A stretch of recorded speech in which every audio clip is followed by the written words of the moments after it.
প্রকৃতির অদ্ভুত সব রহস্যের মধ্যে কাঠঠোকরা পাখি অন্যতম। এই ছোট্ট পাখিটি শুধু গাছের গায়ে ঠুকুর দিয়ে ক্ষান্ত হয় না, এর জিহ্বা দেখতে অনেকটা সায়েন্স ফিকশন মুভির এলিয়েনদের মতো। কিন্তু কেন? আজকের ভিডিওতে আমরা কাঠঠোকরা পাখির জিহ্বার রহস্য উন্মোচন করব। শুধু তাই নয়, জানবো এর জিহ্বা কিভাবে কাজ করে, কেন এত লম্বা এবং প্রকৃতিতে এর গুরুত্ব কি। চলুন শুরু করা যাক।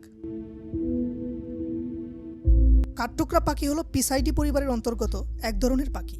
এদের প্রায় 200 প্রজাতি রয়েছে এবং এরা প্রায় সব মহাদেশেই পাওয়া যায়।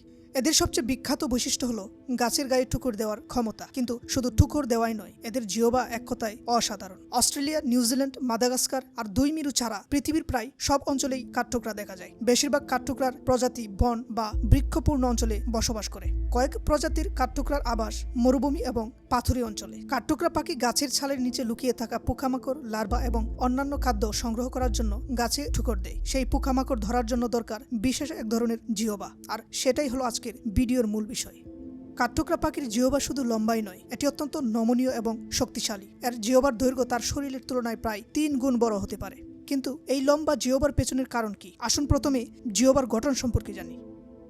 কাঠঠোকরা পাখি জিহ্বার মাথায় থাকে আঠালো পদার্থ এবং ছোট্ট কাঁটা, যা পোকামাকড়কে সহজে আটকে ফেলতে পারে। এই কাঁটাগুলোর পিছনের দিকে বাঁকানো, যা পোকামাকড়কে জিহ্বায় আটকে রাখতে সাহায্য করে। আরও মজার বিষয় হলো, তাদের জিহ্বা গাছের ছিদ্রের গভীরে প্রবেশ করতে পারে, যা সাধারণ পাখিদের পক্ষে সম্ভব নয়।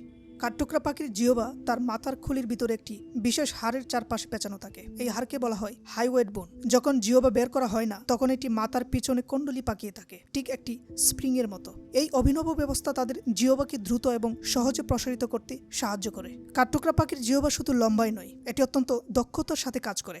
যখন কাঠঠোকরা গাছের ঠুকর দেয়, তখন তার জিহ্বা গাছের ছিদ্রের ভিতরে প্রবেশ করে এবং পোকামাকড়কে আটকে ফেলে। এই পুরো প্রক্রিয়াটি ঘটে মাত্র কয়েক সেকেন্ডের মধ্যে। নাক থেকে শুরু হয়ে গোটা কুলির চারপাশ ঘুরে ঠোঁট পর্যন্ত আসে। এতে গাছে ঠুকরানোর সময় অতিরিক্ত কম্পন থেকে মস্তিষ্ক সুরক্ষিত থাকে। ভাবুন, 25 কিলোমিটার ঘন্টায় বেগে চলা একটি গাড়ি আপনাকে আঘাত করলো।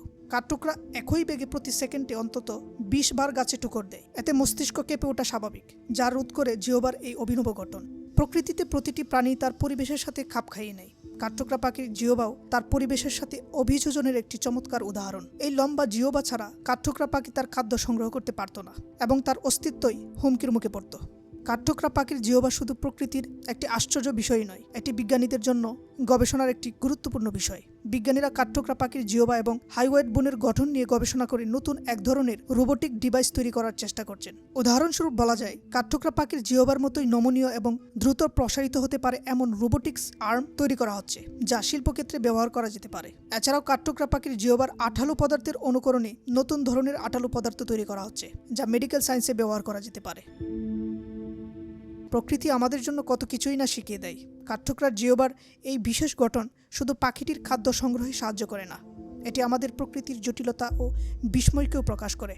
এই পাখিটি আমাদের দেখায় কিভাবে প্রকৃতির প্রতিটি প্রাণীকে টিকে থাকার জন্য একটি বিশেষ গুণ প্রদান করেছে। যদি আপনি এই তথ্যটি উপভোগ করেন, তাহলে আমাদের চ্যানেলটি সাবস্ক্রাইব করতে ভুলবেন না। ধন্যবাদ।